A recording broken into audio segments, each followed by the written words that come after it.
session for August 10th is hereby called to order. Is hereby called to order. Thank you. We ask that you please stand for the invocation to be followed by the pledge. Both will be led by Alderwoman Jackson.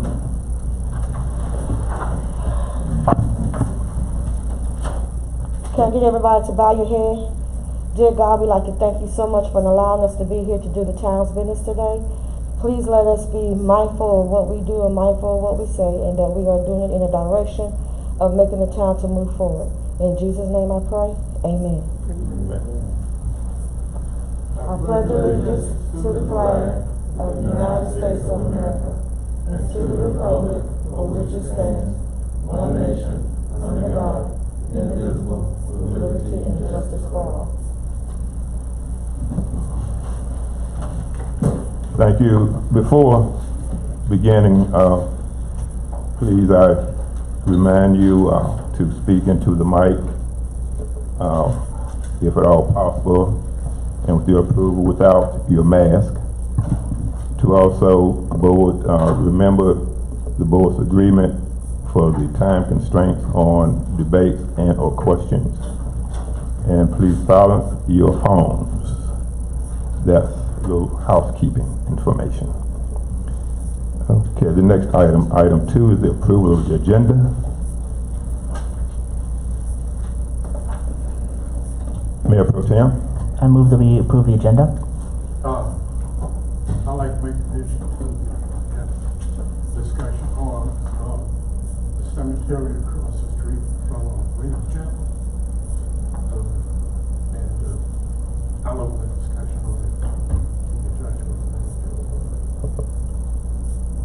To add to the agenda. Yes, sir. Hillside Cemetery. Cemetery. And you had preliminary discussion with the town manager on this? Yes, I did. So this will be item 6I. GH, thank you. GH, okay. Hillside Cemetery. Alderman O'Gara.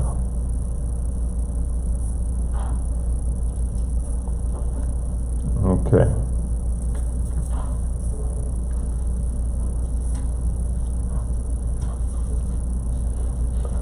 Make your motion again, please. I move that we approve the agenda with the additional agenda item. Alderman O'Gara. I second that motion. It has been moved and seconded that we approve the agenda with the addition of item H, the Hillside Cemetery. You've heard the motion. Are you ready for the question? Question. All in favor, sign of, I'm sorry. Yes, all in favor, sign of aye. Aye. Any opposed, sign of nay. Before we go further, is Alderwoman Cooper logged on? Okay, I can hear you now. Can you increase her volume at all, please? It's not working tomorrow.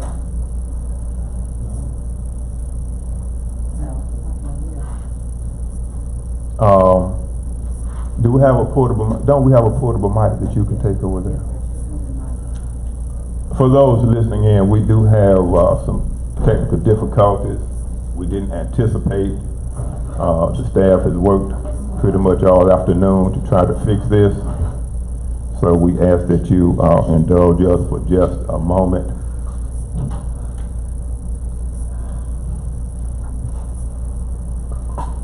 You all are close enough to see her on there, right? Or can she just see us, but we can't see her? Okay, we can't see her on that laptop. I mean, you can. I mean, obviously we're too far away. Okay, she sees us. Okay.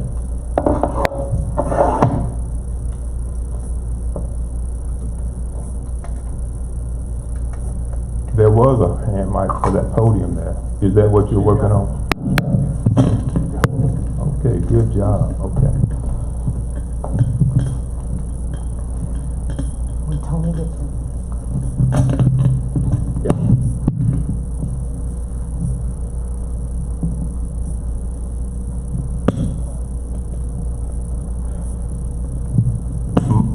Mic check, Alderwoman Cooper. Yes. Alderwoman.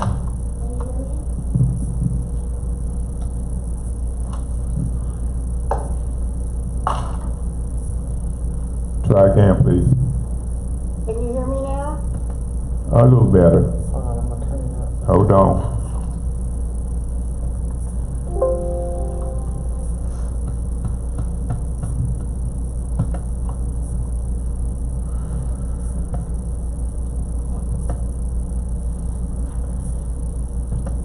Can I talk to you? Can you hear again, Ms. Cooper? I can hear you Yes, so you far. We can hear you. Okay. All right, well, I get the response that we can hear you. I just want the public to also be able to hear you. Thank you. Item number 3, a motion, please. Alderwoman Jackson. I make a motion that we approve the consent items: A, minutes of the June 15, 2020 special meeting; B, minutes of July 20, 2020 special meeting; and C, minutes of the July 27, 2020 regular meeting. Alderman O'Gara. And I second that motion. It has been moved and seconded that we approve the consent items, the minutes of... I'm in readiness. Oh, okay, Alderwoman Cooper. Yeah, so on the minutes, for, the first one, July 20th, I'm sorry, not July 20th, on the minutes, for June 15th, we need to change, where it says, get with the finance director. It should say get with the acting finance director, because we haven't yet filled that position officially. What page is that? Page number is at the bottom. Page 3. Page 3. Paragraph, please. 15th minutes. Which one?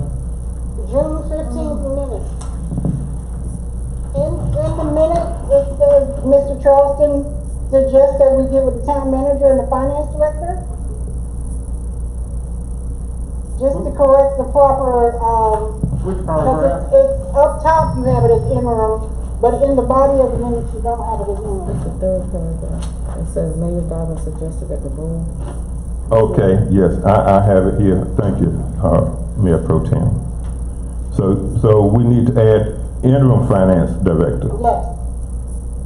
Just for consistency.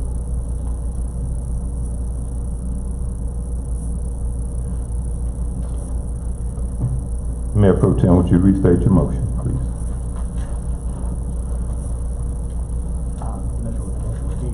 With correction. Yeah, we're correct. Okay, I move that we approve the consent items with the corrections stated. Second? Alderman, it has been moved and second that we approve the consent items with the necessary corrections as pointed out. You've heard the motion. Are you ready for the question? Question. All in favor, sign of aye. Aye. Any opposed, sign of nay. Okay. Item 4, we have 2 persons signed up for the public forum. The first being Kaya Anthony, and the second being Joe Pluniak. And Mrs. Hudson is dialing.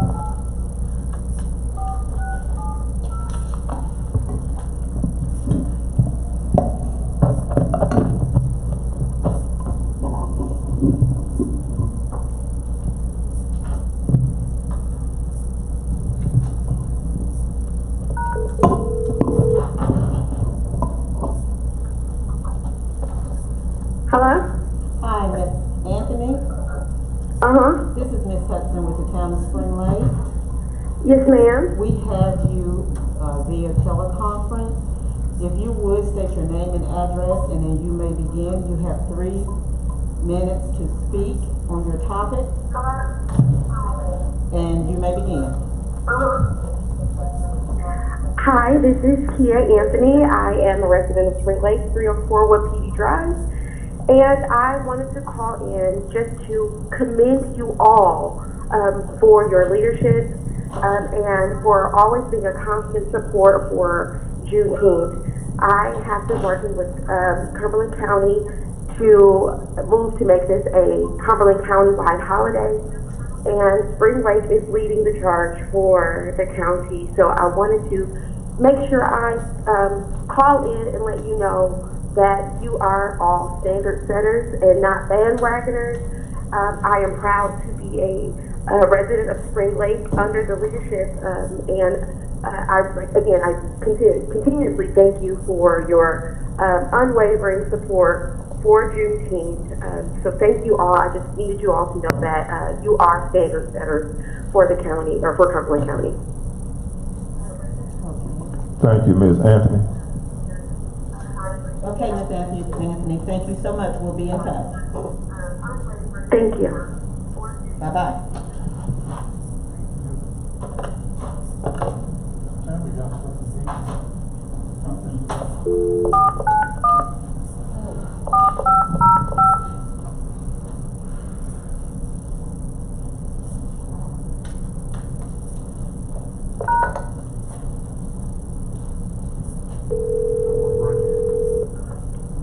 Hello? Good evening, Mr. Kleniak. Yes. This is Ms. Hudson with the town of Spring Lake. We have you Yes, via ma'am. teleconference. Could you please state your name and address, and once you do that, your 3 minutes will begin. All right. My name is Joseph Kluniak. I'm a Spring Lake resident. I live at 1419 Mack Street. Thank you, sir. You may begin. All right. I have two questions on the same property, and then maybe one question to follow up. There was a complaint filed for 1420 Elma Street of a 40-foot shipping container in the backyard. I was wondering what's the status of that complaint. And then my second part has to do with the same property. Is this property the proposed new location for the now closed Owls Academy Child Development Center, formerly on West Manchester Road, which was directed by the new owner of 1420 Elma Street? Mr. I'm sorry, Pleniak is your name, correct? Yes, Kluniak. Yes, I'm Mayor Dobbins. Typically, the town manager, once we hear complaints in the form of this nature, the town manager gets back with you with a written or a direct phone call or whatever means he deems necessary to answer these particular questions. But he should be doing that very soon. All right.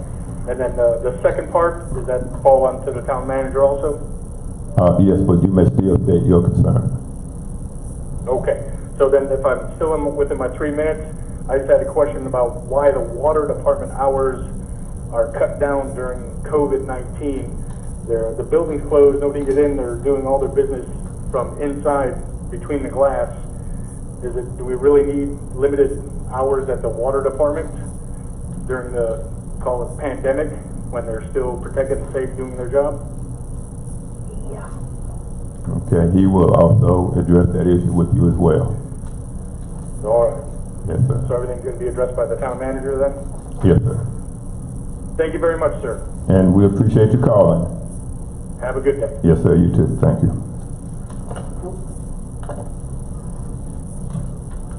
Alderwoman Cooper.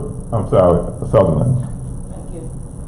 Those concerns, so when I'm out in the public, because a lot of concerns that I was asked and I didn't know, I just say I don't know. They said, Ms. Sutherland, you don't know anything anymore. I told I don't. So anyway, when those concerns of the citizens are addressed and you send them out to the board, I also know what the concerns would be. So I won't have to keep saying I don't know. Thank you. Alderman O'Gara. You tell me what the hours for the water department The hours for the water department are 7:30 to I think it's 5:30, and then 12 to 4. We've limited access to the public because of the COVID-19.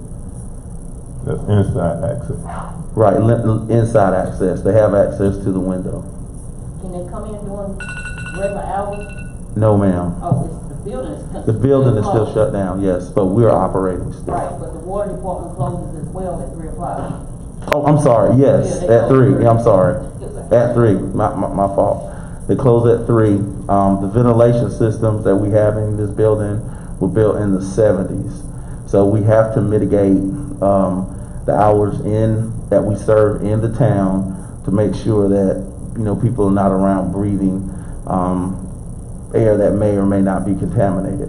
We have not instituted masks for the workers as of yet. Alderman O'Gara. And then Alderwoman Cooper. I think I hear her. Alderman O'Gara. I'm not going to say anything about the United States. Cool. This is not the right place to type. But with the long Can you speak lines, into the mic, please? with the long lines that we have out there, and that being one of the only ways for these people when it gets close to time to pay their bills. You're going to have long lines at the beginning of the month because you got those people that religiously like to pay their bills on time. And then you're going to have long lines in the middle of the month when you got the people that like to pay just about the time when it's due. So it seems like you might have to flex yourself in those two times. If you could do something, I appreciate it. Yes, sir. Alderwoman Cooper. Thank you, Mayor. Well, I think we ought to be mandating mask wearing indoors 24/7 because this air is being circulated amongst everybody, and that's part of one of the mandates that came out of one of the executive orders. But also you have, I've received a couple of calls from people who they religiously come inside to pay their bill, and if we just put partitions and social distancing signs with the footsteps, I think we could manage people coming in and paying their bills.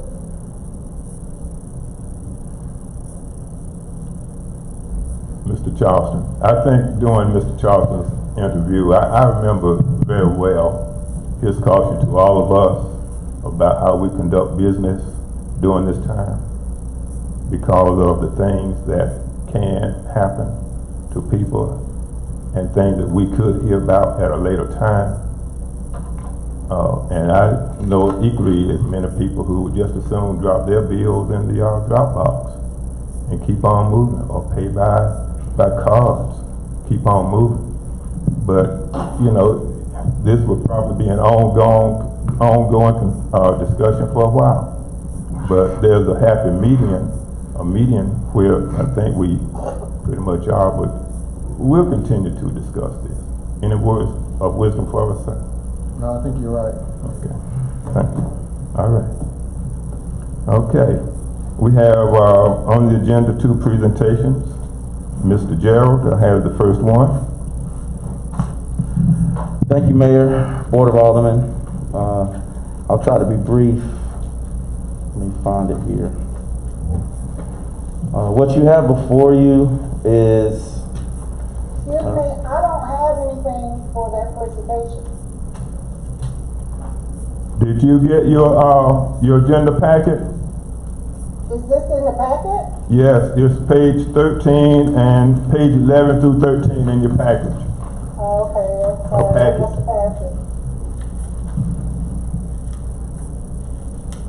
Page 11? Okay, go ahead. Okay. All right, so Mayor, Board of Aldermen, what you have before you is the effects of the executive orders that were put on all local municipalities throughout the state. Executive Order 124 and Executive Order 142. 142 was the extension of 124, and I'm not going to read the whole thing, but basically it allows citizens not to pay water bills, and most importantly, we weren't allowed to collect those bills. So if you turn to page 13, as the mayor stated, this started in March. This started when we were doing the budget That is why we budgeted so tightly this year. But if you look March through June, you can see what we billed in water and sewer bills. And the numbers in red are the numbers I really want you to pay attention to. We billed on average for those 4 months $322,000. We collected $248,000. There's some change there, but I'm just reading the big numbers. But this left us an outstanding running average of $74,000. So if you add it all the way up, we've lost approximately $296,000 in water and sewer bills. Now those funds we will try to attempt to collect. I did get a text in from Renee stating that we increased our collection rate by $20,000, so we went from 50 to 20. But we're going to get a breakdown on that, and I'm going to present it to the board to see whether that was just the regular water bills or that was a collection of these outstanding bills. That's an important breakdown. And also, if you go over to the late fees, you can see we had a running average for those 4 months of losing about $16,000 a month, or a little bit more than 16, almost $17,000. Those funds we will never get back. And if you add that all together, that's $65,000. Those are funds we cannot get those back. What do you add to get 65,000? So what we did, I added how much we lost in March, plus how much we lost in April, plus how much we lost in May, plus how much we lost in June.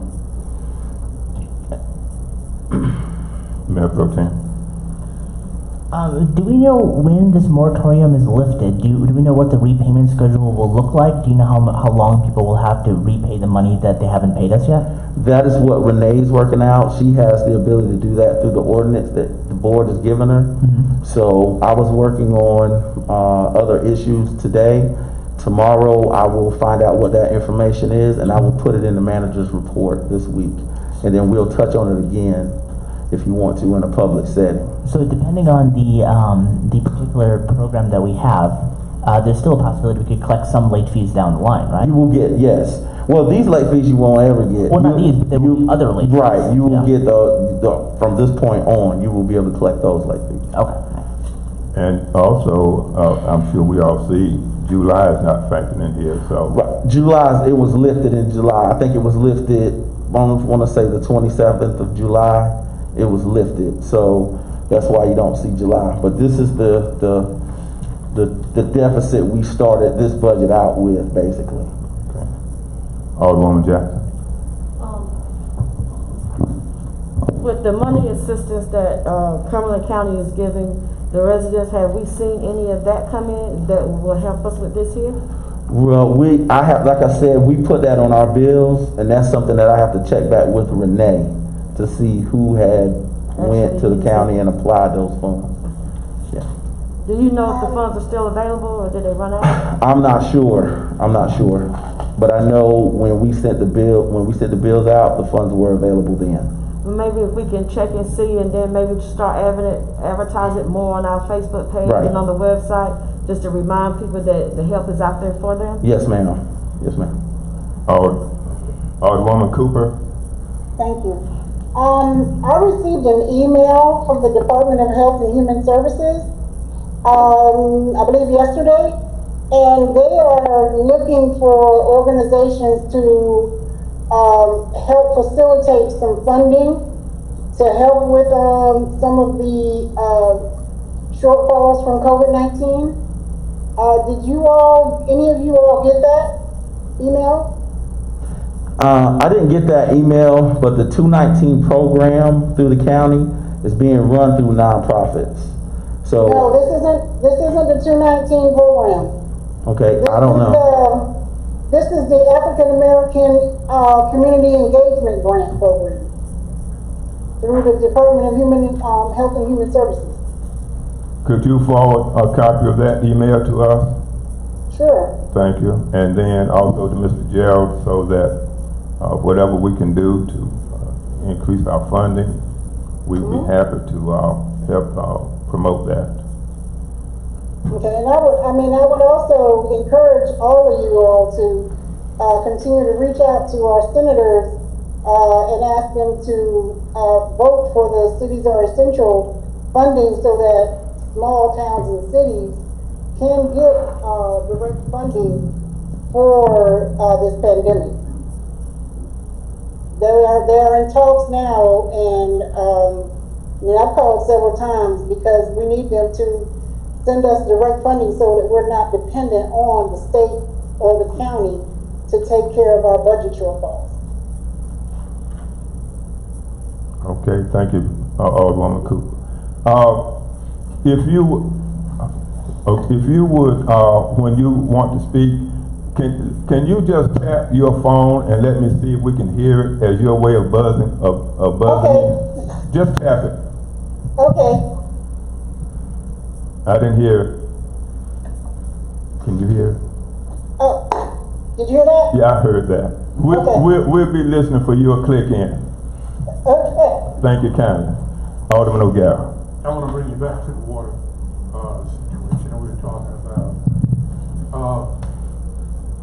You're going to find that you're going to have a certain amount of people out there that are going to actually change the name that's on the bill, and you'll never see that money again.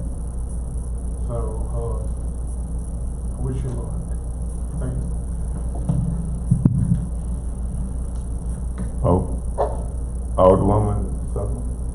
No, I'm just saying, we're not the only city or municipality that's in this situation, so if it's help out there, whatever we need to do our due diligence to take care of the situation, because we're not the only, all around the world that having this, situation, so we need to do what we need to do to have it, to take care of the situation to the best of our ability, and not try to point out people and say that people this and people that, because, people are really hurting out there, that really has lost their jobs and not have it the way some people have it. So we just need to do what we need to do to take care of the situation. Yes, ma'am. Thank you. Okay, thank you all. So more information will be coming Yes. for the next board meeting, and as much as you can enlighten us by way of emails, please continue to do that. Item 5B, a video presentation, again due to difficulties, technical difficulties beyond our control.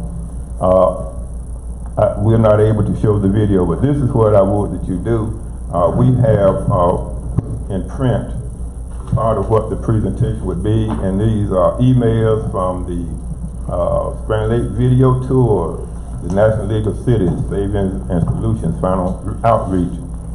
And if I may go back, when Mr. Zell was the interim town manager, his town, Aberdeen, or someone in Aberdeen had already subscribed to what amounts to a free service to promote the town of Aberdeen and other towns. So we're not able to make a decision tonight, so we can to some extent table this presentation, but give you the opportunity to use the links that are on this handout that you may look to see what this organization can do to promote our town. But at the same time, we do have coming up a discussion about our website. And now, if there's a way, if there's some conflict between what these folks are proposing to do for us versus what we can do with our own website, then this becomes perhaps something that we really might not need to worry about. But if you will read the documents that have been handed out to you, there's quite a few emails dating back to the spring that would save us a presentation while you can see the presentation for yourself. Okay. Item 6A, discussion of utilization of the CARES Act funds. Mr. Jarrett again. Yes. Thank you, Mayor, Board of Aldermen. If you look in your packet, starting on page, hold on, I'm trying to find a page here. 15. Starting on page 15, you can see the memo for the CARES Act funds. The town of Spring Lake was allocated $50,000 from the county to pay for funds already utilized. And per the request of some board members, I went and checked about the CARES Act funding for local municipalities that received it through the county. And the information that I saw said that that money was basically for the relief of salaries that went towards the CARES Act. Went towards the attention of the COVID-19 acts that happened and that are still plaguing the town right now. So if you look back in your packet, you will see other funds that we've also spent on regarding the COVID-19. One was the sanitation of this boardroom. We've sanitized this boardroom, I believe, twice. Also, we bought face masks, hand sanitizer, things of that nature. I think about $15,000 worth of products. Now, this is in addition to the, I think it's $167,000 that went in salary. And just so you can kind of understand, our payroll is more than that every 2 weeks. So the salaries that we were able to dedicate directly to COVID response was in that amount. So we're well over the $50,000 allocation just in salaries. Alderman O'Gara. I was thinking that y'all did the fire department also. Yes. Sanitize. Yes, we sanitized that as well. Yeah, we did. Alderwoman Sutherland, and then Alderwoman Jackson. Thank you, Mr. Mayor. We have spent money, I'm sure, for the CARES Act, and to be, in order, again, I would still like to see the citizens receive something, and if we did purchase masks, who received the masks, and where are the masks? And I think Fayetteville and other fire departments, they were giving away masks to the citizens. There is so many citizens I've been giving masks that have those disposable masks, and you think just because we have we can get these masks that they have masks, but it's so many citizens that really don't have masks. So again, with the CARES Act, I understand the salary because that's something that we're gonna have to take care of anyway. But at least if we could try to do something with some of that money, since it was given to us, and that's just my feel that we do something for the citizens. We're gonna continue to see with the COVID-19 monies and deficits that still have to be paid, and we're gonna receive or whatever. So to keep going back over it and not to try to fight against the grain, I just want to see the citizens receive something. But that's just my feel. Thank you. Alderwoman Jackson. Mr. Gerald, I hate to sound naive, I have no clue what you're saying, but when you said that the money is going toward the salaries, that's the salaries that we pay our employees? Right. Technically, if you read the act, it's for the reimbursement of salaries, so it's for monies already spent. So it's not for just money they're going to give us. It's actually money that's already spent, and we have to show those spent allocated funds to the county. The county has to vet those spent funds, and then for those spent funds, they will give us up to $50,000. So you're saying that we spent money on the salaries for our employees for them doing overtime because of the COVID? Right. And not just general work what they usually do what we paying for anyway? Right. Okay. Yes. And I also noticed a lot of receipts and things here. Have these been filed for reimbursement yet? Yes, we did put those in for the CARES Act, but I'm not sure if we're going to be able to get reimbursed for those. Right. Since it clearly states at the local level is for salaries.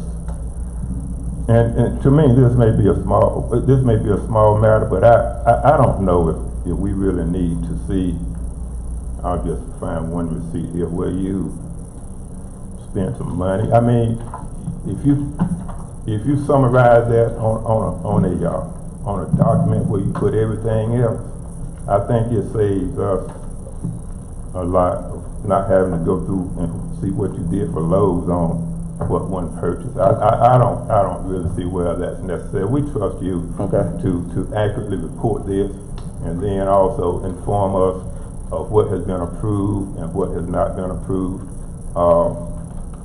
This was a lot of documents. Yes, sir. And times 6 or 7. Yes, sir. I think you did well though, your due diligence, so you won't leave any questions unasked. So Well, I don't need a I'm just saying, I I don't mean, need- because just you show know me. what we've been dealing with. Yes, sir. Just show me the recap.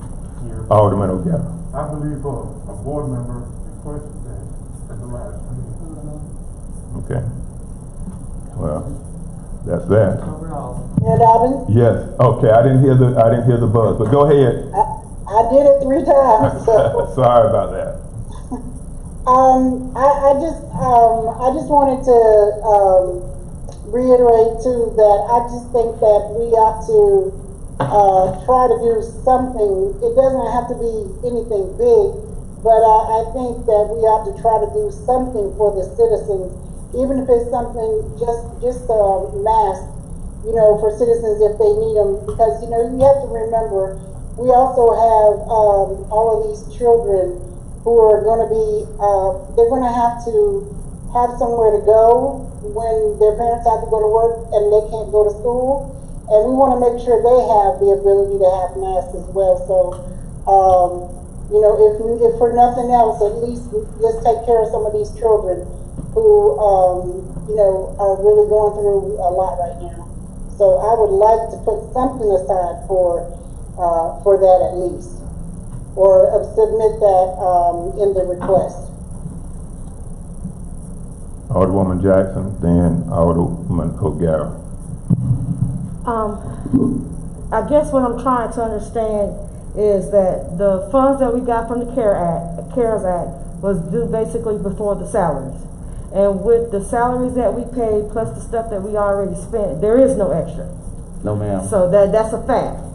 So with the older women that are requesting us to have masks, then literally for us to do that, we have to pull that money out from somewhere because it's not coming from the CARES Act money because the CARES Act money has already been spent or overspent. Right. It's a reimbursement, so we haven't even gotten it yet. So you would have to apply probably just the salaries are going to eat it up alone. So basically, in a nutshell, there's nothing going to be extra to do anything with.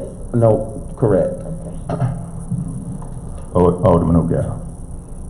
If we want to get masks, I guess probably the next best thing to do is, pass a hat. Because, it's obvious that money isn't here yet, but it's spent before it gets here. Thank you. Alderwoman Sutherland. Thank you.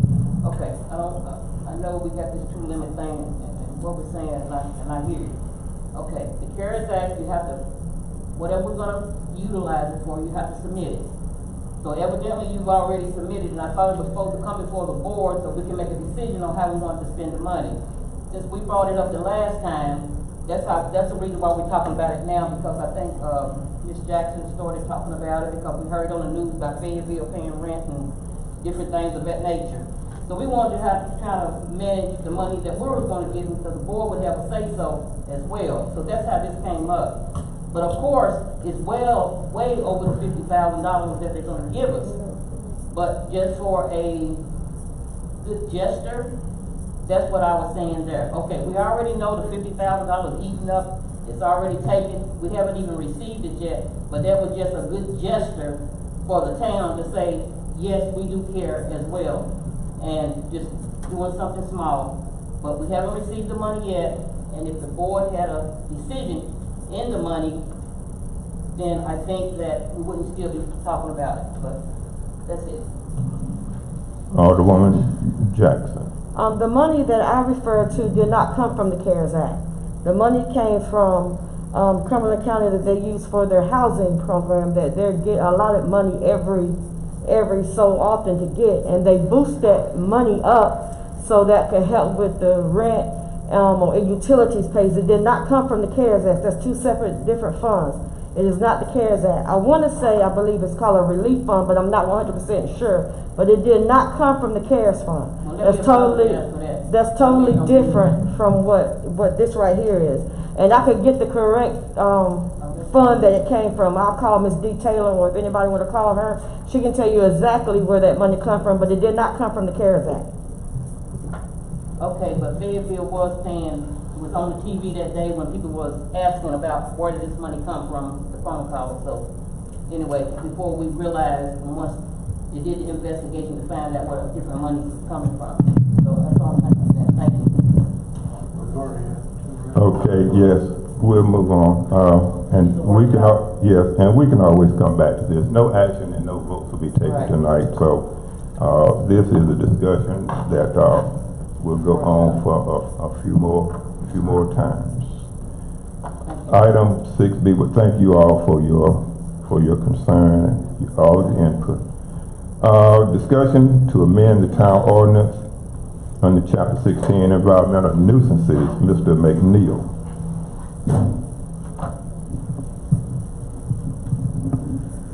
Thank you, Mayor, members of the board. If you look in your packets, Chapter 16 of the town ordinance addresses blight and nuisances in a general sense. And what I'd like to do, without reading the entire ordinance, is just recommend an amendment to this ordinance. What page is that? Page 64 through 66. Let me know when you found it. What I'd like to recommend as an amendment, as you're finding this ordinance, is as follows. Violations of the ordinance will proceed as follows.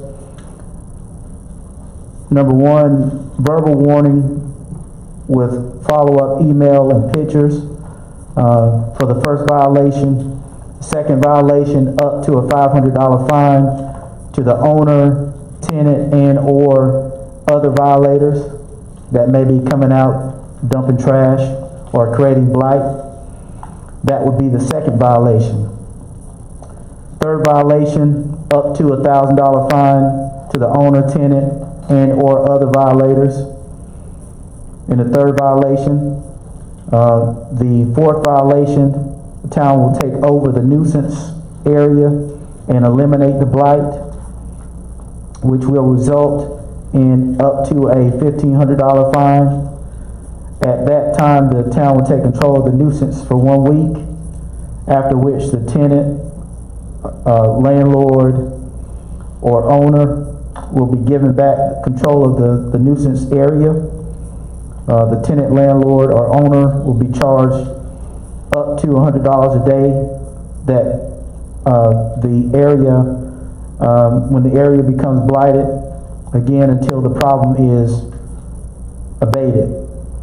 A recommendation for the removal of the nuisance after the fourth violation would also be recommended.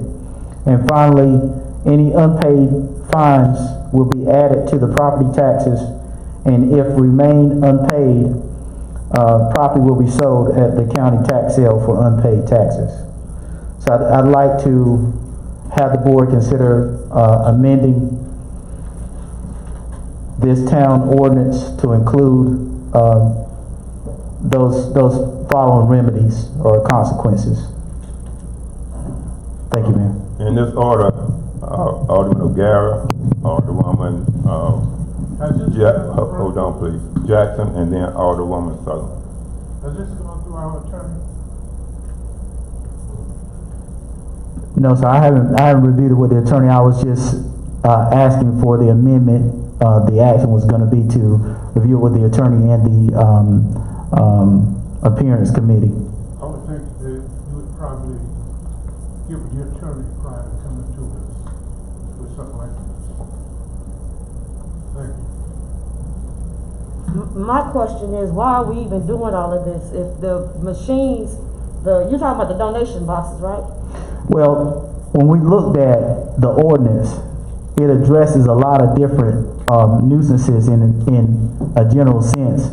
So it would cover the drop boxes, but also we found some other areas as well that create blight, not only in the front but behind the building as well. Okay. So it's some other things that will also affect us from an economic development standpoint, but also just in terms of the general sense of trying to keep the community clean. Okay, so we're not talking about just the boxes. Correct. Because when they put those boxes there, do they ask us? Or do they just put them there? It's what?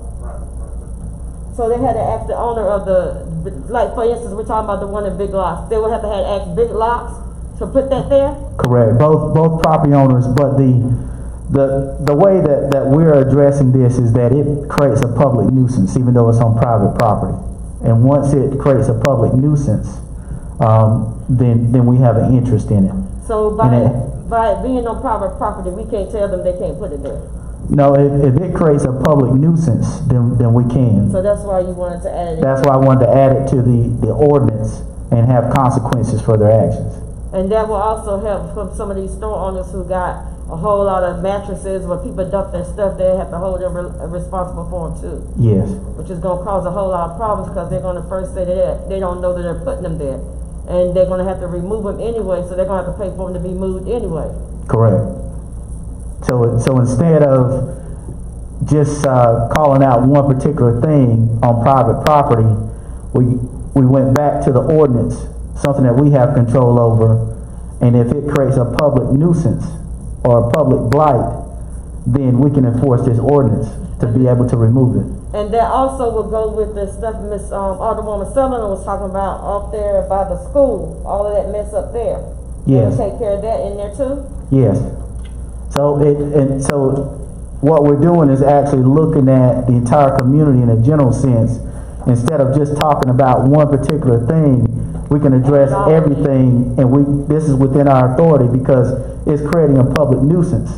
And then whoever is creating that nuisance, if they're caught, or if it continues to be repeated over and over again, then there are consequences to those actions. Because we don't want a dirty, blighted community and people just dumping trash everywhere. Sounds good. Alderwoman Sutherland, then Alderman O'Gara. Thank you, Mr. Mayor. Okay, first of all, you economic development and have your job description changed. And when you're talking about a variety of nuisance, it needs to talk to the attorney, but you need to vary it down because those amounts of money is kind of steep, and we have to enforce these. But again, I didn't know this was your job description. I know you came to us and was talking about those boxes, so I'm a little confused with the job description because I thought it was somebody else, unless I'm out of the loop and don't know. And when you're talking about a variety of nuisance, then we need to know so that you're not finding these people because we don't know what your nuisance that you're talking about. You're not just only talking about the boxes that's there, so you need to put it down, so educate people so they'll know exactly what you're finding them for. Nuisance, a blighted area, but what are you finding them for? It needs to be particular what you're trying to find these people for. And I'm not trying to be funny or anything, but I have talked to individuals, and if you ride around, those tree limbs, if we're talking about putting signs in people's yard for nuisance, who picks those signs up when the yard has been raked? Cut. Taken care of in that situation for that nuisance. That's why I said you have to be particular what you're talking about, these different nuisances that you're referring to. So, who picks the signs up once they've been placed in there? Are we going by the proper procedures when we put those signs in the yard? We're not just sticking signs in the yard and then go back pick them up just to have somebody to cut the grass. There's complaints about that. So it needs to be particular, pointed out what nuisance, what blighted areas that you're talking about, instead of just saying this is what we're gonna do, and this is how we're gonna find it. This has gotta be better, that's why we said we need to talk to an attorney about this, go through it, because we don't wanna just be out, we want our town to look clean. But we want our employees to be there, to pick up those tree limbs. I still have stuff in front of my yard that's been there for a whole week. I rode around in the neighborhood, there's, tree limbs that's turning brown. There's areas that's been 3 and 4 weeks that have not been picked up. So if we're gonna enforce it, we don't want our town to be a nuisance. But if we're a nuisance and we're not taking care of the nuisance, then how are we gonna enforce something? So we got to lead in this situation, and it does need to go to the attorney. So we're not just a variety of nuisance, and we're not just talking about the box, but we're talking about several different things. Thank you. Who's next? Mayor, can I address Ms. Sutherland? Yeah. Thank you, Ms. Sutherland, for those comments. Just to clarify, the job description haven't changed, but I do have an interest from an economic development standpoint of having a clean community, and this ordinance addresses some of the concerns which align with the objectives in economic development. To safeguard the health, safety, and general welfare of the people by maintaining property or premises in good and appropriate condition. To promote a sound and attractive community appearance. That one is directly tied to recruiting businesses or retaining businesses in the community. So that's the economic development point there. The third thing it says, out of the 8 things that's listed, is to enhance the economic value of the community through the regulation of the maintenance of property or premises. Obviously it's very hard to recruit a business or locate a business in an area that has become a trash dump. That's the difference between winning a project and losing a project. So that is the interest of economic development. And like I said, I mean, the ordinance addresses a lot of different areas of blight and nuisances in the general sense. And I will consult with the attorney and consult with the board again before these recommendations or amendments are finalized. But I did want to bring it before the board tonight. Thank you. After Alderman O'Gara, please. Ms. Cooper, after Mr. O'Gara. As far as those signs that are being put in the yard, their whole purpose is to get the individuals to cut their grass. And once the grass is cut, they'll dig back up. I hate to say this in public, but those signs at the present time have no teeth. The signs have been sitting in yards for over 10 days. And they'll sit there, and there's people out there that basically challenge it because they know nothing's going to happen. So, what you're doing is going to have to get with our attorney, but it's actually on specialist department that puts out those signs. But what you're looking at, what you're talking about, is those cans out there on the property. And I had a long discussion with the attorney on that, and I was hoping he would kind of break in and explain that to you, because it's not right for us to go after the cans and have them put out of town. It would make more sense to let the property owners take care of that portion of it. And I wouldn't want to say any more about it. Thank you. Alderwoman Jackson, did you ring in before Alderwoman I Cooper? did. Okay, Alderwoman Cooper. Thank you. And thank you, Mr. McNeil, for bringing those containers up, because I've had to try to put some of that junk in the container many times. My biggest concern is, with the pandemic and so many businesses struggling. I don't know that this is a good time to put that type of pressure on them. Is there a happy medium? Maybe we ask them to put them, like the one at Big Lots, if we ask them to put it in the back of the building, and also to put up signage, letting them know that it would be a violation of the law and that there could be a fine. Because we do want to bring in business, but we also want to retain the businesses we have. So I don't want to, I don't want to get in their bad graces and they decide that they're going to leave because we're levying these fines on them for those containers. Yes, I'm sure that we could reach a happy medium. Alderman Jackson. Mr. McNeil, I want to first commend you for going beyond your duty and what your job description is, because that shows that you care about the town. Number two, it is going to be hard on the business owners to throw these fines at them, but then on the flip side of it, if we don't do something, we're going to have Spring Lake known as Town of Spring Lake Dump. There's a lot of trash and stuff sitting around. Those blue boxes does not benefit the private owners at all. They're just probably letting them sit there because they're saying, okay, yeah, you can do it. I'm going to be a nice guy. Well, maybe we need to sit down or just have a meeting with some of those business owners, those property owners, because Big Lots is not there anymore. So now the blue box is just sitting there. So that goes back to the property owner.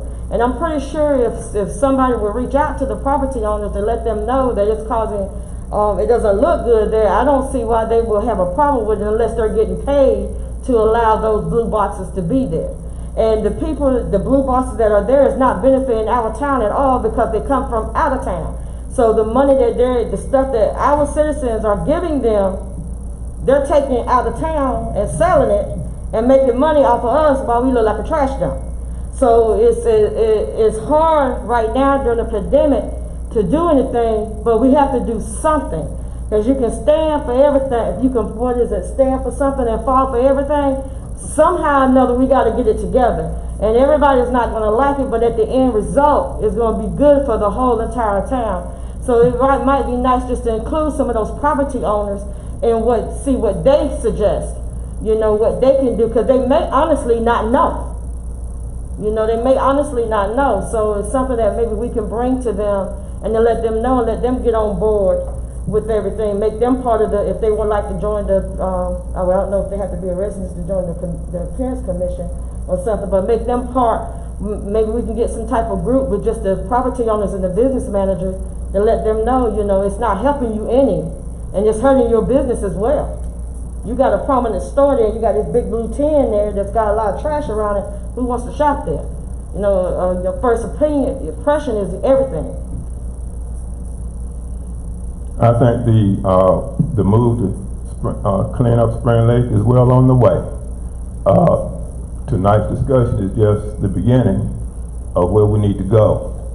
And I agree, Mr. McNeil, a stack of garbage on Main Street when you're trying to show the best side of Spring Lake is not very, very attractive, and folk will say, okay, there may be a cleaner street up in Fuquay Arena. But thank you for that.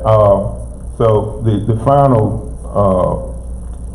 resolution, I think, will be drafted, well, at least Mr.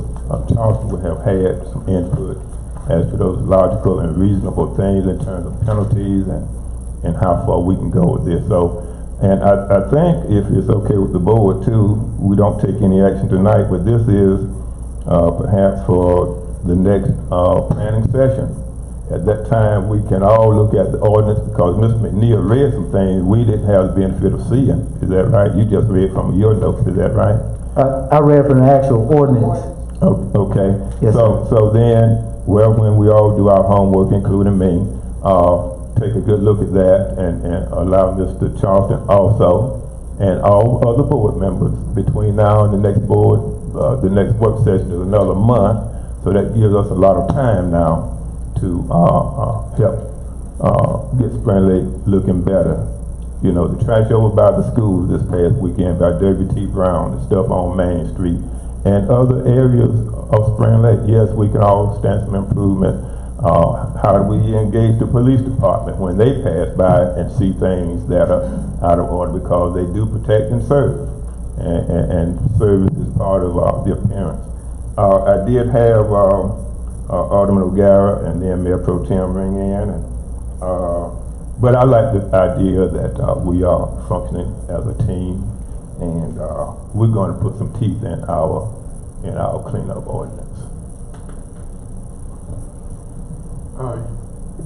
Thank you, Mayor. I was thinking it would probably be a good idea to launch this thing with letters to the property owners. Let them know that when we find this place not looking good, that in the future we'll start charging you. Let them make the decision on what they need to do. But if you're reaching into their pocket, I don't know whether or not they're getting paid to have these things on a size amount. But is that going to be, it's going to balance off, I'm saying. But I do mean that when we write these Spring Lake tickets, somebody's got to pay. And in the past, we've been writing them. And I think the last one we wrote was to an ice cream man. A Noah's ordinance, was it? Huh? Was that what it was? A Noah's ordinance? Yeah. Yeah. A noise ordinance. And he didn't pay. Violation. You understand? So, I really think you need to give Mr. Charleston and you guys and the inspection department come up with something and make something work. We can use the income. Thank you. Mayor Pro Tem. With these sorts of nuisance ordinances, the issue we have here is that the business owners are not being benefited by these boxes. In fact, they're being hurt by these boxes. It's creating what's the word? A negative appearance, which is decreasing property values for the business owners in question as well as for people around them. Now, if we just talk to these business owners, I'm sure most of them would be more than happy to remove the boxes on their own. The reason why we're trying to add teeth to the ordinance is because you're going to have a few holdovers who will, not because of any kind of economic interest, just because they'll be dragging their feet, they won't be able to do it in time. So, like I said, that I think this ordinance will be in the favor of the people that we are regulating here, and that's why I'm in favor of it. I did want to add that the boxes says shoes and clothes, but we find televisions, there's living room sets out there, all types of stuff. So.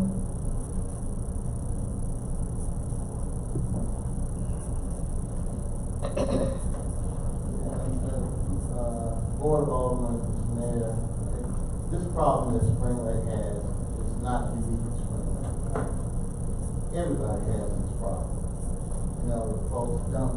The difference is, goes back to what Mr. O'Gara says, it's what you do to enforce the ordinance you already have. There are shopping center owners and communities all around Cumberland County that complain about folks dumping on their location. But guess who's responsible for clearing that dumping? The property owners. So the property owners are required to police their properties, and if they don't do so, then you use your ordinance to have penalties that are financial that require them to do so. You want to be careful as a town for taking on additional responsibilities and then have to decide how your ordinance gets enforced, particularly if the town is enforcing the ordinance itself. Are you enforcing it equally? Is it balanced? Just write the law, make the citizens comply with the law. It's like, all the other laws out here, you don't buy your tax returns, you got what? They're penalties, the problem you have. But you can't provide for every single situation. you draft the ordinance appropriately, it's been done. That's right. It's been done. And so maybe you start at looking at the ordinance you already have and making sure that it's being enforced. And typically, in most cities, it's the inspection department, as Mr. God said, that enforces the ordinance. The ordinance is devised, drafted for the overall public health, safety, benefit of the community at large. You want to make sure that the ordinance is drafted to avoid things like rodents that grow and come around when you store and don't cut your grass and all that. Why? Because it not only affects the property where the rodents are, but the properties adjacent to it. So who do you require to clean up that property? You require the property owner. When you go around when people have grass that's uncut, who do you require to cut the grass? The property owner. So if folks are dumping on their properties, their ordinance covers, your existing ordinance covers, trash and debris. If it's there and it's not moving because the town hasn't enforced it, something right. And so maybe, we take a comprehensive look at it with management, figure out how to develop some proposals to bring forward, give you adequate time to consider, and put something in place that you guys feel is reasonably necessary, to address your issue of having a clean and safe environment. And I think when we do that, all businesses that understand what the rules are will comply, unless they have a fine. And I'll tell you, what other cities are doing is once they write those tickets and they're not paid, they turn them over to collection agencies. And those folks get the money. Because you don't have the resources to go out, write the tickets, run folks down. That's why tickets are not being paid now. Just farm it out to people that do this for a living. I assure you, you'll start being compliant because once it's referred to a collection agency, if you don't pay it within a certain amount of time, then it goes on your credit report. Then you can't buy your car, you can't buy your house, you can't do all those things until you pay that bill. Most people, you get more bills paid when folks trying to buy a house than trying to buy something. Because, they clean it up. So I would suggest that we just take a look at what we have, tweak it if necessary, but look at the enforcement side of the ordinance.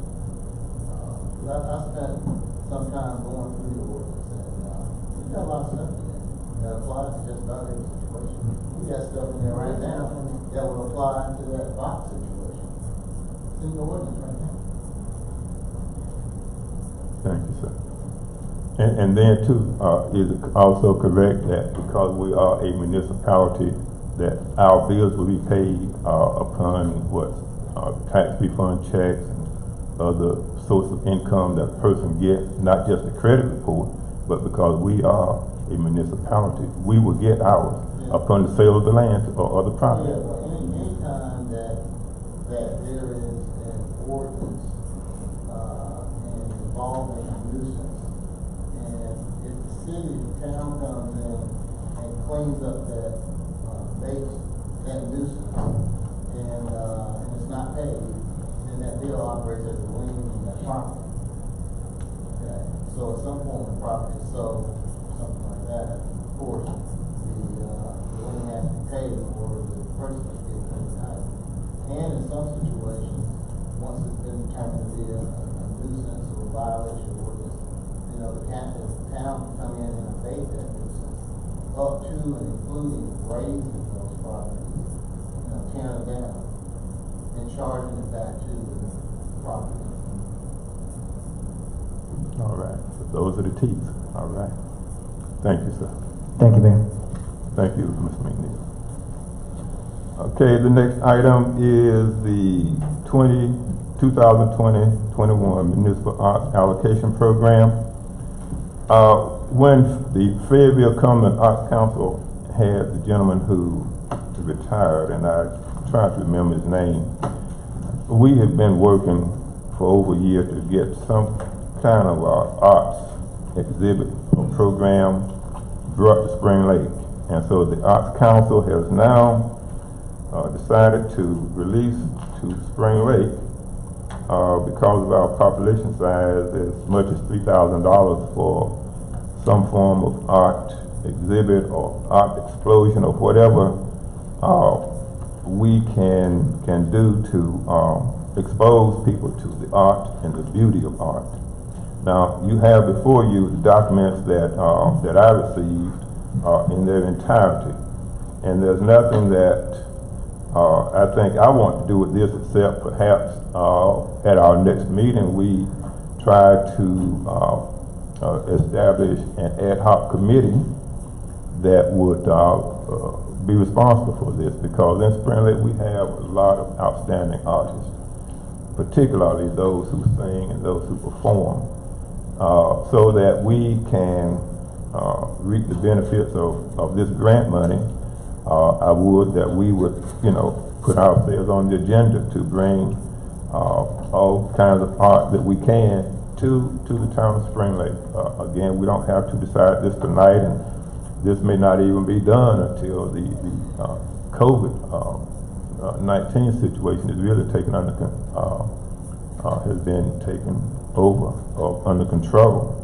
But it's just to let you all know I received this letter on July 9th, and we don't want it to go too far down the road before we address this. So let's expose and get our folk involved in arts. Alderman O'Gara. We've got a young lady, I can't remember her name at the moment. Thanks. She ran for Alderman. That, what do you say? Alana Burks. Yeah, Alana Burks. I went down to the VA hospital on Raker Road, and she had art displayed. Glenn Adams was down there, a few more people, and she pretty much covered the wall, like from that door to that door,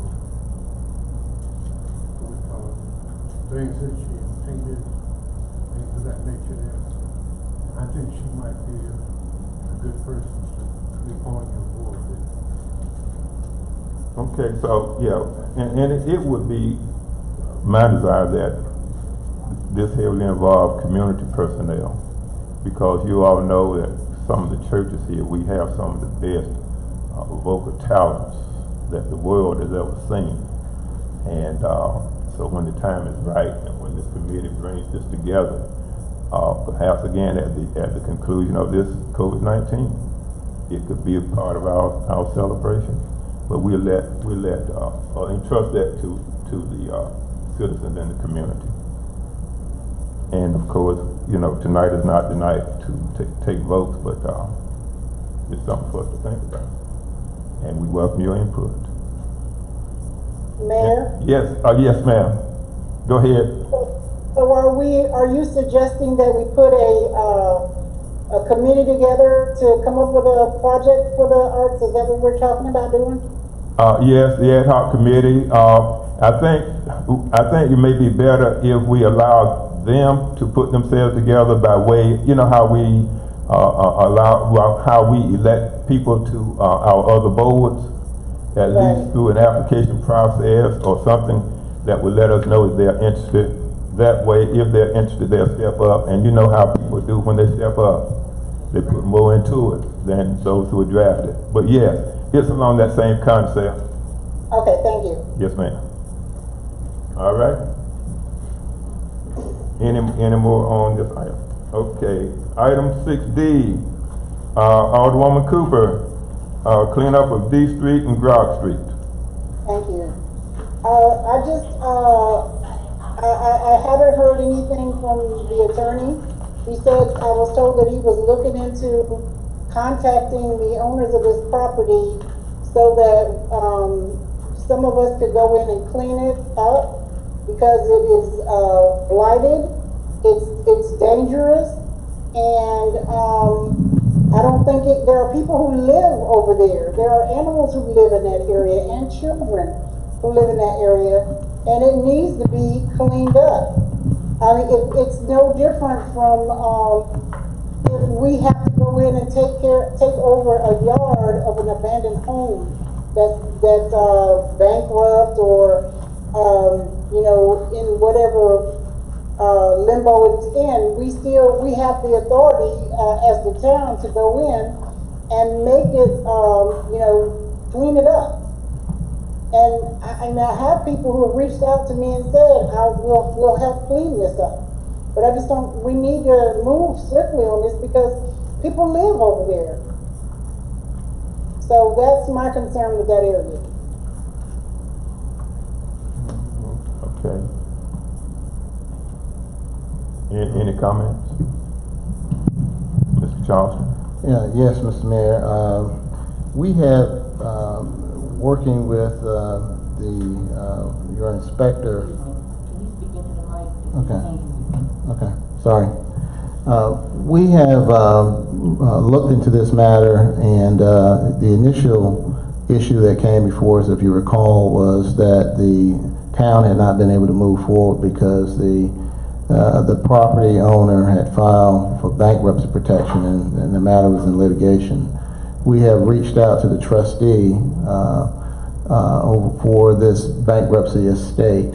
Without getting into the legal aspects of what we want to recommend, suffice it to say that we believe that we can move forward, and you know, we intend to do so and to enforce the ordinance that you have dealing with Chapter 16 that deals with blight and things of that nature. So just wanted to report back to the Board of Aldermen that we've looked at it, and I think we're in a position to, after conferring with the manager, but to make sure that we'll be in a position to move forward on it. So does that mean we can go in and clean up? The process should be that the town enforces this ordinance in that order, and once that's done, and if there's not compliance, then the town can take steps to abate the nuisance. Alderwoman Southern, then Alderman O'Gara. Thank you, Mr. Charleston. I agree with what you're saying, because I'm pretty sure I've asked the board members to ride over to look at it, and there is individuals, like we have the town cleanup, but that area, I'm afraid that if the liability purposes, if we get people out there cleaning it up, and I think that they can't go on that property, then the liability purpose. I think we need to enforce the ordinance, as I stated earlier about the nuisance, enforcing. Go by what the town said and abate the area to make sure it's done. But we can't wait for years and years and years and not have it done. So if we're talking about it, then we need to get on it.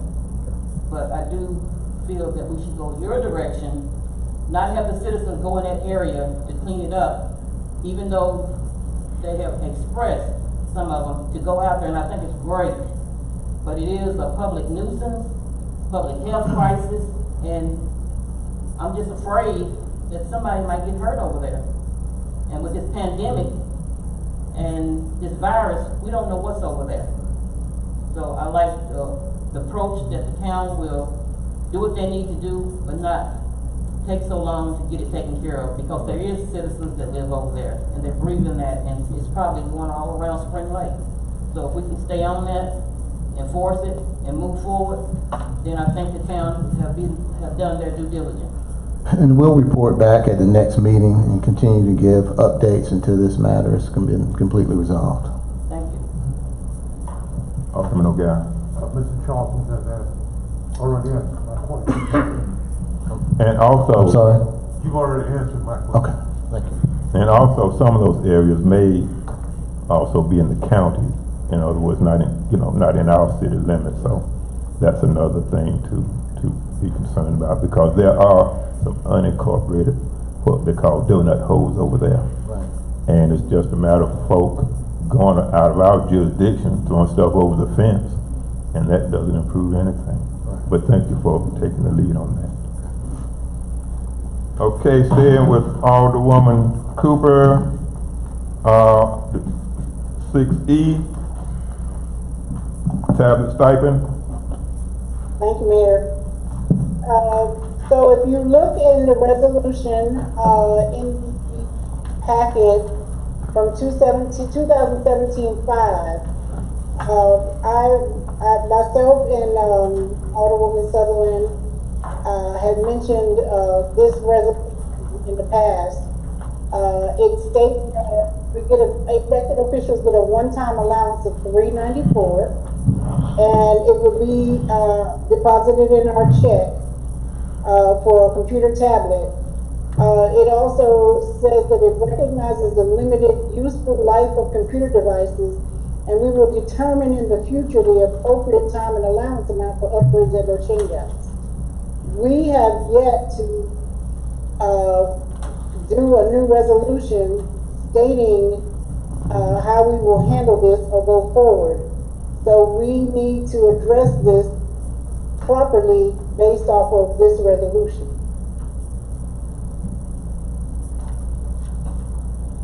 Alderman O'Gara. Looking at the situation we're in at the present time, I really think that we need to refer this back to the town staff to come back and let us know how we stand. iPads cost close to $400. Tablets are much cheaper. And if they do come back, I would like them to consider tablets. Thank you. Alderwoman Sutherland. Thank you. I just think we should go by our ordinance, what we did in the past. I think we should enforce our ordinance. No respect, all individuals on the board should be treated equally. And if this is what we're gonna do, then that's what we should do. We don't need to keep on talking about it, because if this is in the ordinance, we haven't had any problems in the past, then I just feel that this is what we should do. We've been talking about this for too long. Thank you. So who on the board does not have a tablet? I don't. I think You have one. Okay, so just one board member without a tablet? And that's Alderwoman Sutherland? No, I mean, The question was who? I don't wanna be singled out. Well, Mayor. I only got one answer though. Mayor, Alderwoman Cooper. I'm saying that in order to properly handle this, we have to determine the amount that we will, if we issue tablets again, we have to determine an amount. First of all, that says that we have to determine the amount that we will allow for change outs or upgrades. Okay, the amount is one determination. What about the other three sections on the, here on this resolution? Well, we have to, it says we have to determine the amount and the, due to the limited usefulness of them, we have to determine how often we're going to change them out. Okay, so the question was, do you have a tablet yourself? Has one? I do. Mine is slowing down. I don't need one right now, but we still have to, in order to properly follow this, we have to follow the resolution in order to be in line. We have to determine an amount that we'll reissue, and we have to determine how often. Okay, well, all right. Did you ring in, Alderwoman Jackson? I did, because I was kind of confused. The amount is here, $394. So are you saying, Ms. Cooper, that we need to up it? We have the ability or the right to, but what I'm saying is, in section 4, it says that the board recognizes the limited useful life of computer devices and will determine in the future the appropriate time and allowance amount for upgrades and or change outs. So if we are to follow the resolution that was passed, we have to put a value and a time for how often people can change them out and how much they are allotted. Okay, Alderman O'Gara. I realize this is my second time around. And I really feel that, we might look at something that costs us less, knowing that we went from a $12 million budget down to a $7 million budget. Things are tight at this time. To buy an iPad at $300 and some, you can buy a tablet for a little over $100 or less. Makes a lot more sense to me at this time, and they do the same thing. The motion that I would like to make at this time. Not at this time, sir. We'll do that. Not this time. We're not doing a motion. This is the workshop.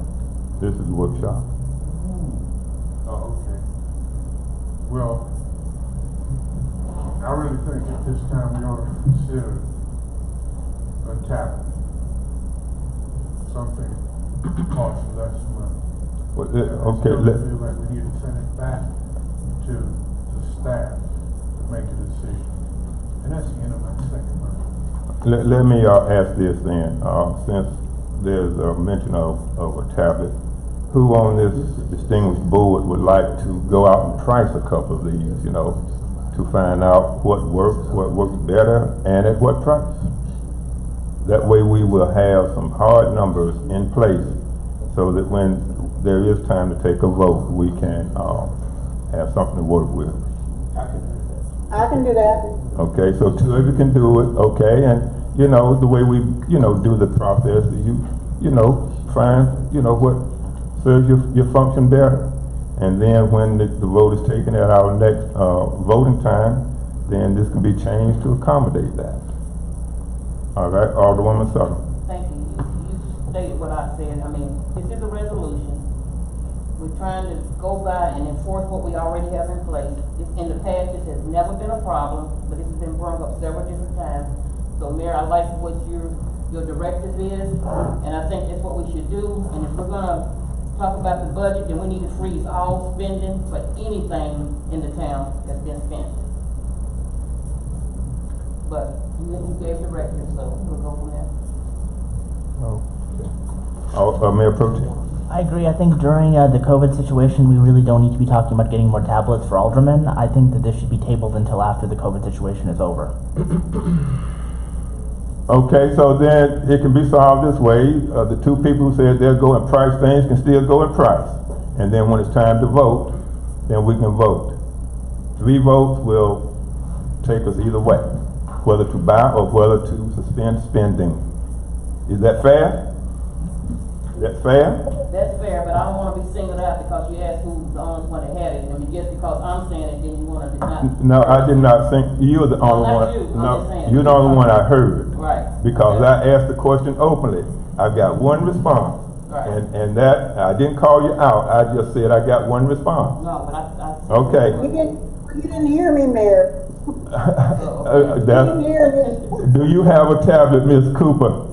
I do. I said, but I would like to switch mine out because it's slow loading. But you know, I'll be glad to price because we might even be able to use Chromebooks, which are quite a bit cheaper. Use what now? Chromebooks. Oh, Chromebooks. Okay. Yeah. All right. Okay. So we have 2 options.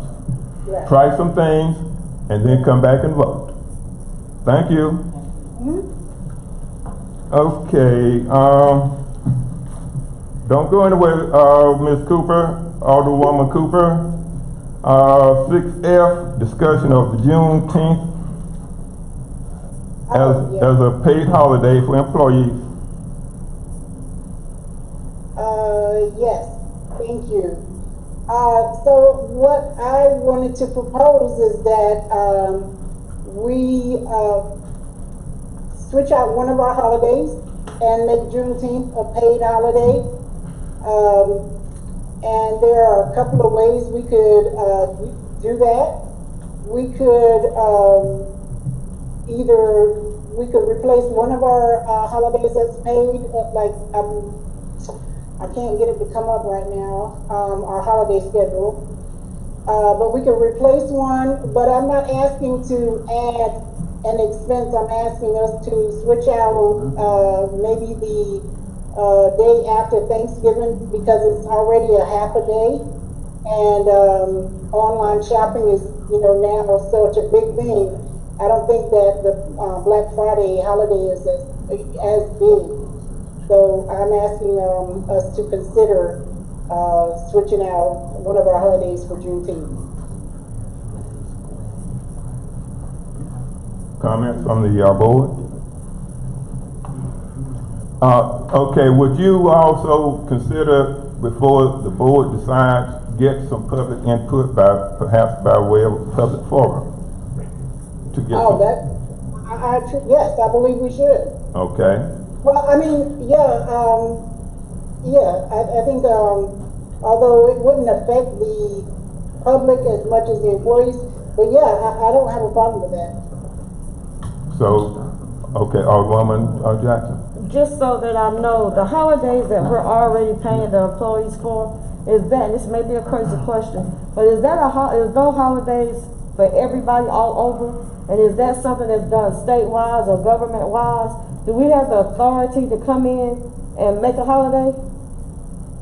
Far as, am I going off the deep end? Do we have the authority to say this can be a holiday? Do we have the authority to do that?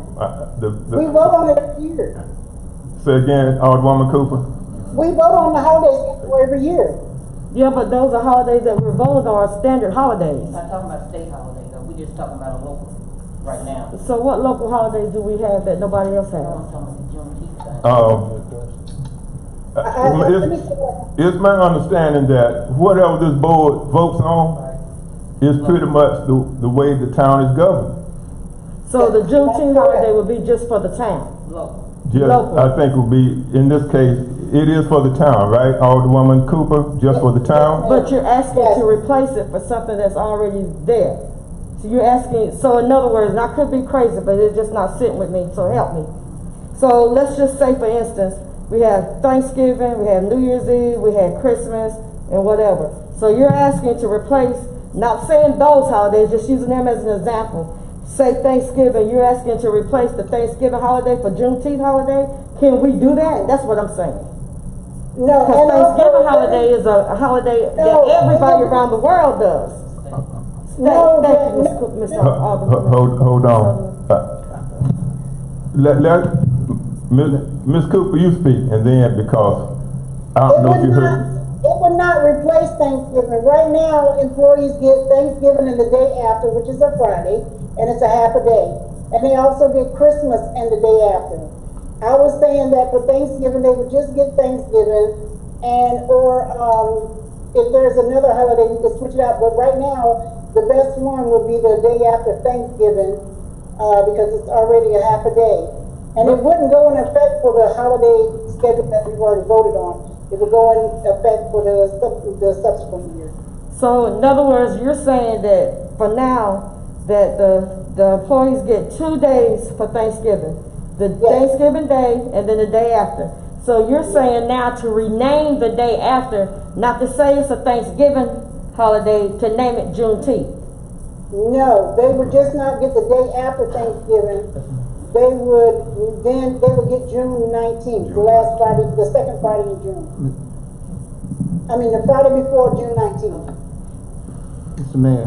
Yes, sir. Maybe it would be appropriate to let this issue come to staff. Let staff first determine what the town can and cannot do legally, but come back to you guys at your very next meeting with maybe some recommendations for your consideration rather than you all trying to decide this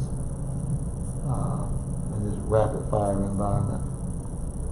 But when you bring it back, when we take it to the staff and the staff bring it, they're going to have clarity. Yes. Because I don't think we're arguing. I think we just need clarity. I know I just need clarity in what is being said. Right.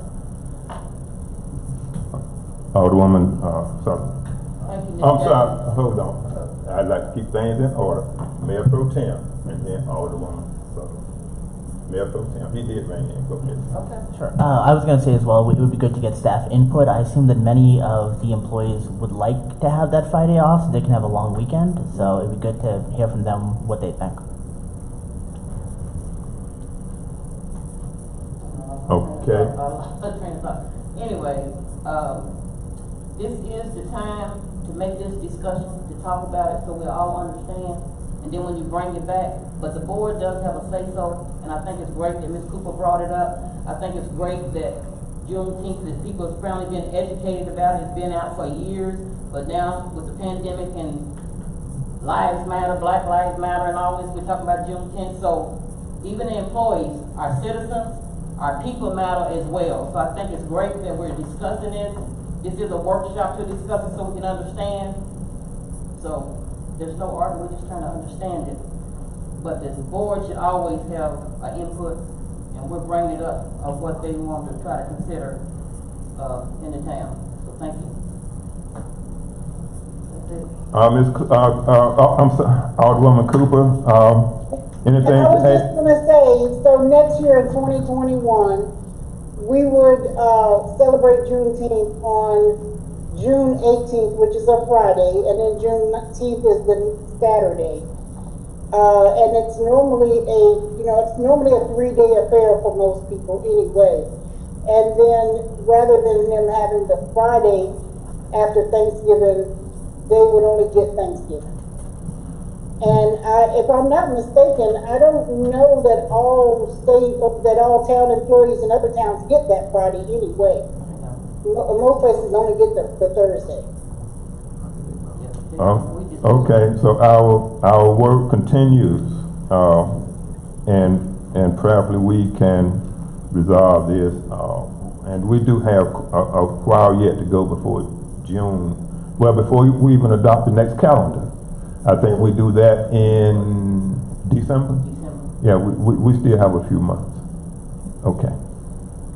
All right. Don't go anywhere, Ms. Alderwoman Cooper.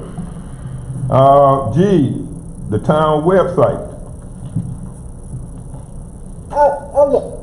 I just, we have not had, any updates as far as, the couple or the young man that's putting it together. We haven't had any, displays, any updates on the town website. And, it's been, almost 2 years. So I'm just, where are we on the website? Mr. Gerald has the response. Thank you, Mayor.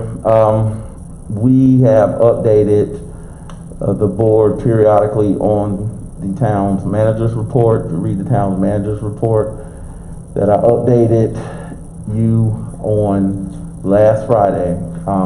The issues that we are having is with the platform. The platform is not accepting the emails, and that has been the same issue that was happening before.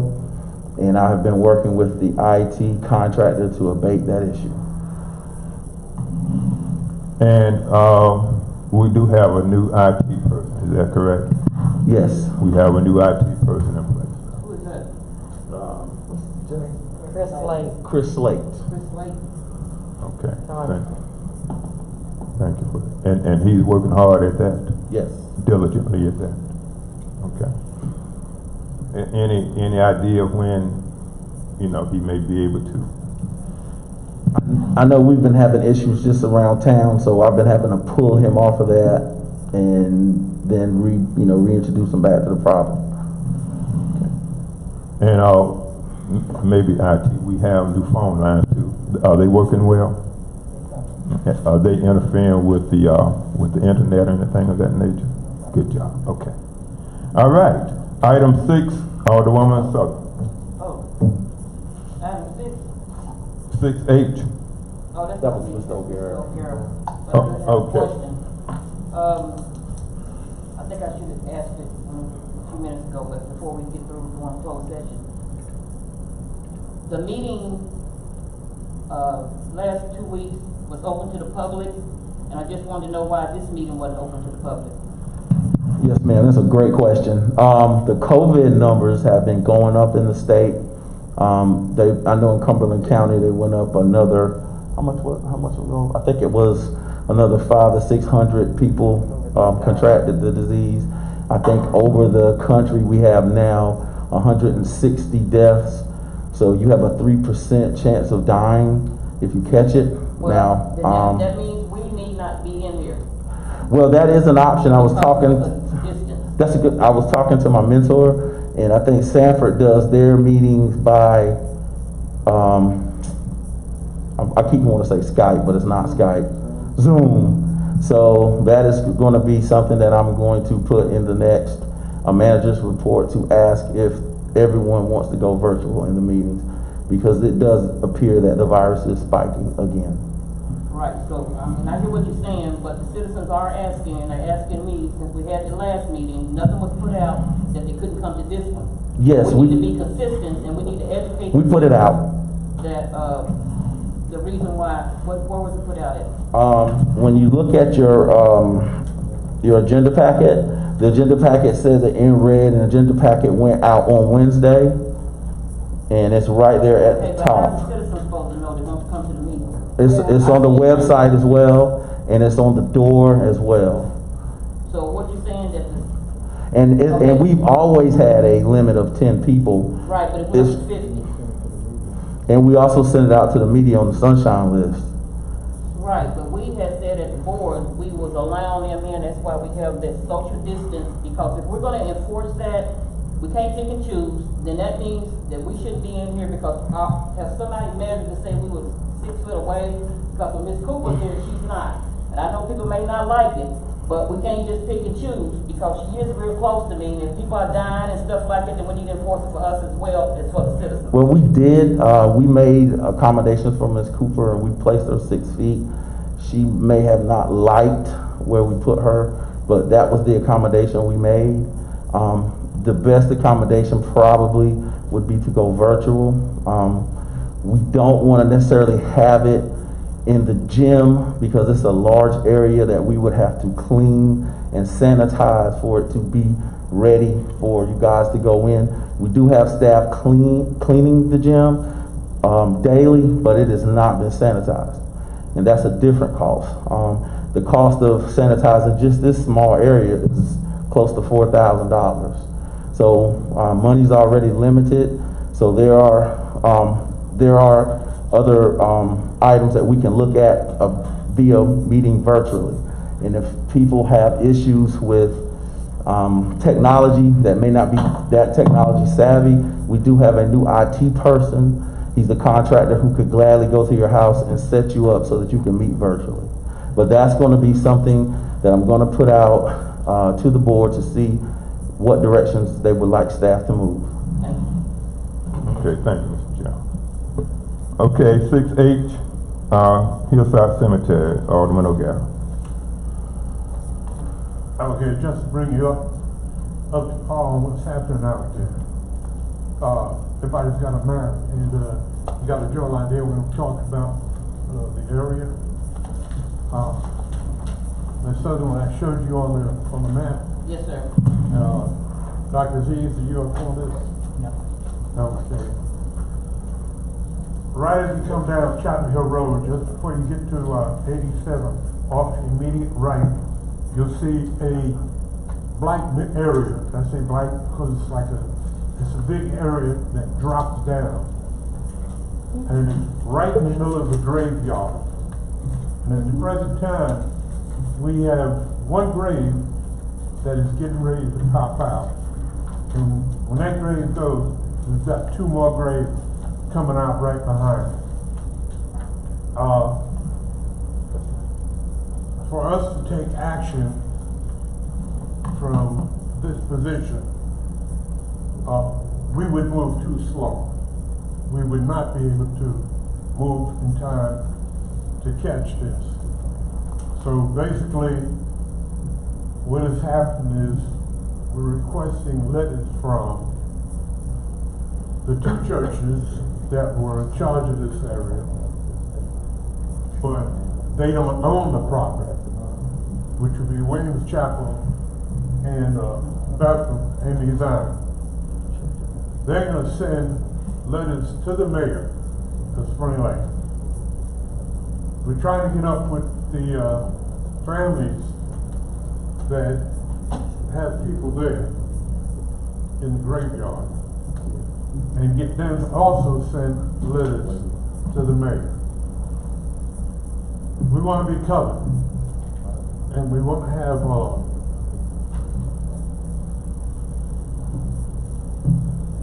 how do I say this? If these people pop out of the ground, you're not going to hear that hillside cemeteries allow this to happen. The only thing you're going to hear is Spring Lake allowed it to happen. These people have talked to board members in the past. I think they got up with you, Mayor. And we'll be the bad guys. So I'm working with something along with the town manager to get some funds. But first, we have to have authorization. We have all these letters in place. And once we've done this, then we can move forward. Town manager, would you intervene and explain to them where we would get the funds? We're looking at roughly about, I think at the max $3,000 to move these bodies from close to this here ravine further back. I'll be right around tomorrow to talk to Elizabeth Street Funeral Home to see if he would do a better deal. I don't know exactly what's going to happen, but 3,000 is maxed out. It wouldn't go over 3,000. So.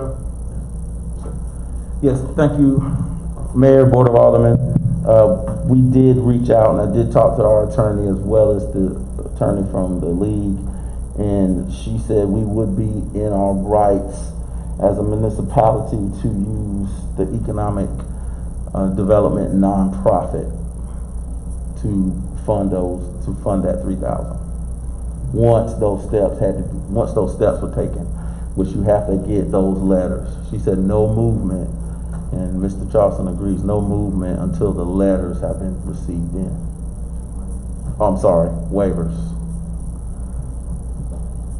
And that's to move one grave. Oh, that's all graves. I think it's 2 graves, so it would be a total of, is it 3? Okay. It's Williams Chapel has agreed to move one of those graves, and they were needing help to move the other 2.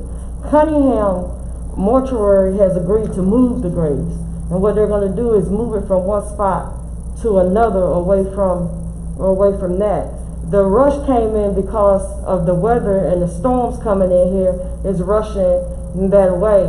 What we're saying, getting those letters would be good because you're going to get the letters from Williams Chapel, you're going to get the letter from Bethel, and my concern was the letter from, if I'm not mistaken, then you tell me that it had to be a letter from the owner of that. That's where the problem is going to come in because the courts own that land.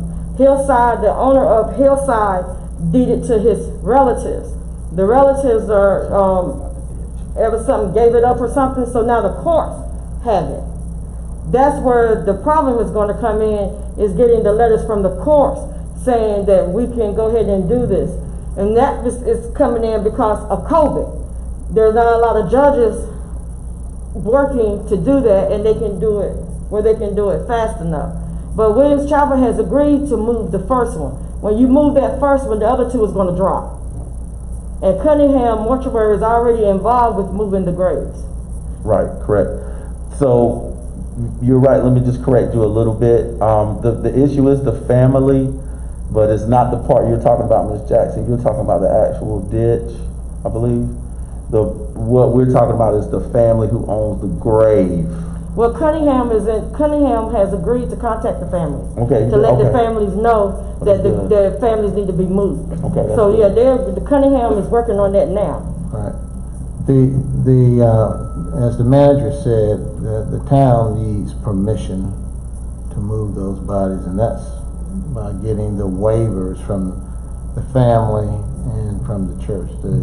you know, once you die, your body is just like a car. It becomes personal property of somebody, your heirs or whatever. So you have to be authorized to move them, except maybe in a state of emergency or something like that. So we don't need the owner of the property. We don't need the owner, just the family of the bodies. You don't need the county, what the part that they Gotcha. own, you don't Gotcha. need that part. Got you, just need the bodies. Okay, thank you for that clarity.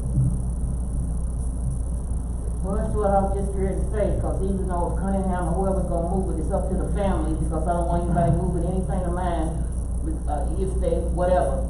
And there is, so just to say, and probably need to find out which one it is that's coming out. The family needs to be contacted, because like you said, it becomes personal, and that's what I was just here to say. And historically, you know, we need to follow the rules, what we need to do, but the family needs to be contacted because it becomes personal, regardless if a church oversees it or what, it's the family. So if we're doing that, and our due diligence, the letters went out, even though if Cunningham has agreed, still need to go through the family. We need to have it on file, so we don't be charged later and sued by the family for moving it. Sure. So it looks like y'all on track with my question about the family. Because I think I had talked about this once before when they was talking about it, and I said it was a grave site over there, taking over. That's it. Alderman O'Gara, you open up this subject, are you ready to close it? Yes, sir. Yes, we can't make a motion or anything like that. No. But, we will get these letters in.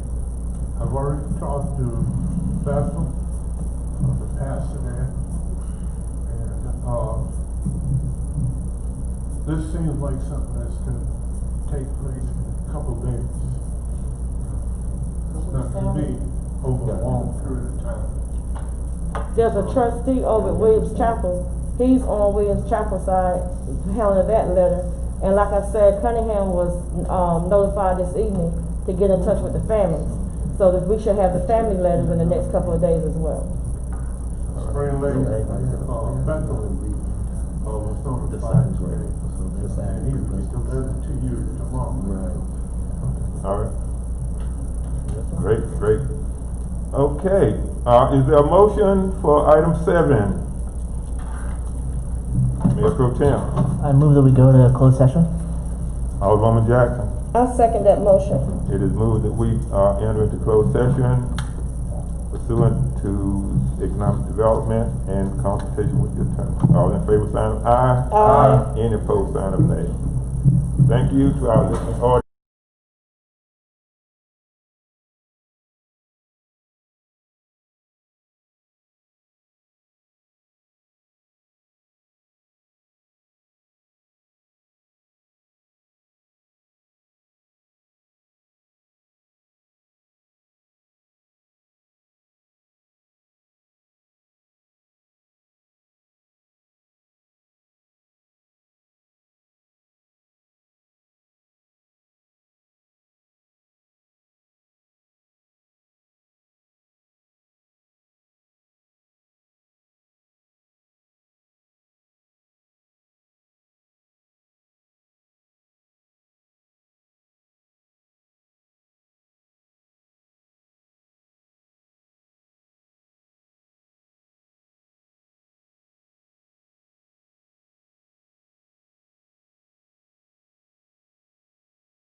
Okay, is there a motion from the board? Alderman O'Gara. I make a motion and we come back in closed session. Mayor Pro Tem. I second that motion. It has been moved and seconded. We return from closed session to the open meeting. All in favor, sign of aye. Aye. Any opposed, sign of nay. Okay, one more motion. Alderman O'Gara. I like to make a motion if we adjourn for the night. Mayor Pro Tem. I second that motion. It has been moved and seconded. We adjourn. You heard the motion. Are you ready for the question? Question. All in favor? Aye. Sign of aye.